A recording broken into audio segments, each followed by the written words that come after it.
சுவாமியே சரணமையப்பா. அனைவருக்கும் வணக்கம்.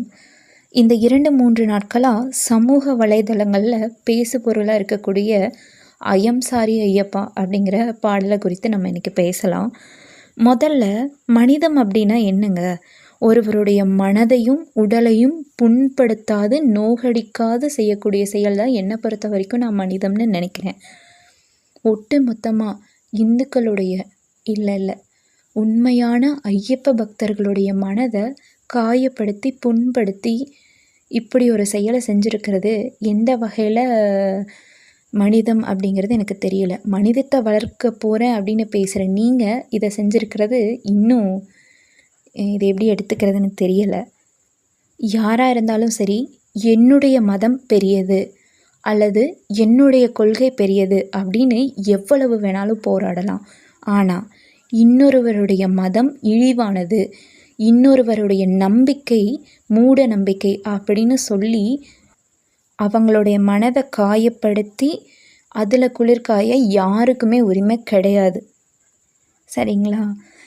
முதல்ல எனக்கு புரியலை, இந்த பாடல் ஏற்றக்கூடிய உண்மையான காரணம் என்ன அப்படிங்கிறது எனக்கு புரியலை. உண்மையிலேயே வந்துட்டு பெண்ணியத்துக்காக தான் இயற்றப்பட்டுச்சா இல்லை மத ரீதியாக அந்த மாதிரி ஏதாவதா அப்படின்னு எனக்கு தெரியலை. எதுவாக இருந்தாலும் இது ரொம்ப ரொம்ப கண்டிக்கத்தக்க விஷயம். இதுக்கு இந்துக்கள் எல்லாருமே ஒன்று சேர்ந்து குரல் கொடுக்கணும் கண்டிப்பாக. ஃபர்ஸ்ட்டு சபரிமலைக்கு பெண்கள் போகக்கூடாதுன்னு உங்களுக்கு யாருங்க சொன்னா? தாராளமாக பெண்கள் போகலாம். 10 வயதுக்கு முன்னாடியும் 60 வயதுக்கு அப்புறமும். அதுக்கு இடப்பட்ட வயதில் இருக்க பெண்கள் தான் போகக்கூடாதுன்னு சொல்கிறாங்க. அது எங்களுடைய நம்பிக்கை. எங்கள் நம்பிக்கையை எப்படி நீங்கள் கொஷின் பண்ண முடியும்? எனக்கு புரியலை. அப்படி பர்டிகுலராக அந்த ஏஜ்குள்ளே இருக்கவங்க தான் போய் பார்க்கணும் அப்படின்னு நீங்கள் பேசுகிறதுக்கான காரணம் என்னென்னு எடுத்துக்கலாம்? ஒரு வேளை இதை ஈகோ அப்படின்னு எடுத்துக்கலாமா?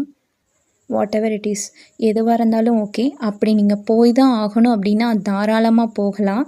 அப்படி போனீங்கன்னா ஐயப்பா யார் அப்படிங்கிறத நீங்கள் தாராளமாக தெரிஞ்சுக்குவீங்க. இவ்வளோ ஏன், நானே ஒரு பொண்ணு தான். ஆனால் இந்த கொள்கையில் இந்த பர்டிகுலர் கருத்தில் எனக்கு உடன்பாடு கிடையாது. எனக்குன்னு இல்லை, உண்மையிலே மனிதநேயம் இருக்கிற எந்த பெண்ணுக்கும் இதில் நிச்சயமாக உடன்பாடு இருக்காது. ஒருத்தரோட மனதை காயப்படுத்தி ஐயப்ப பக்தர்களோட மனதை ரணப்படுத்தி அதுக்கப்புறம் நம்ம அதில் போய் அந்த சாமி தரிசனம் பண்ணுறதுல உண்மையிலேயே பக்தி இருக்காது. நிச்சயமாக ஈகோ தான் இருக்கும். எங்களுடைய பெரியோர்கள் எங்களுக்கு சொல்லி கொடுத்தது எல்லா மதத்தையும் மதிக்கணும், எல்லாரோட உணர்வையும் மதிக்கணும் அப்படின்னு தான். ஸோ நீங்கள் நாத்திகம் பேசுனீங்கன்னா தாராளமாக பேசுங்க. உங்களை எந்த இந்துவும் நீங்கள் இந்துவாக தான் மாறணும் அப்படின்னு சொல்லி கட்டாயப்படுத்த மாட்டாங்க. அதுதான் உண்மை. ஏன்னா எங்களோட பெரியோர்கள் எங்களுக்கு சொல்லி கொடுத்தது எல்லாருடைய உணர்வுகளையும் மதிக்கணும் அப்படின்னு. இதே இந்துக்களுக்கு நடக்கிற இந்த விஷயம் வேறு யாருக்கும் நடக்காது.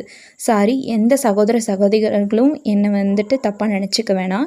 இது நார்த்திகம் பேசுகிற ஒரு சிலருக்காக தான் சொல்ல போகிறேன். எனக்கும் கிறிஸ்டின் முஸ்லீம் ஃப்ரெண்ட்ஸ் இருக்க தான் செய்கிறாங்க. பர்டிகுலராக நான் நார்த்திகம்ங்கிற பேரில் ஒருத்தரோட மனதை காயப்படுத்தணும் அப்படின்னு நினைக்கிறவங்களுக்காக மட்டுமே இந்த பதிவு கொடுத்துருக்கேன். இந்த பாடலை இயற்றினவங்களுக்கும் சரி, அதுக்கு தெரிஞ்சோ தெரியாமலோ உறுதுணையாக இருந்த எல்லாருக்குமே நிச்சயமாக ஐயப்பனோட பவர் என்ன அப்படிங்கிறத புரிஞ்சுக்குவாங்க. அதுக்குரிய பலன் அவங்களுக்கு நிச்சயமாக கிடைக்கும். சுவாமியே சரணம் ஐயப்பா. அனைவருக்கும் நன்றி.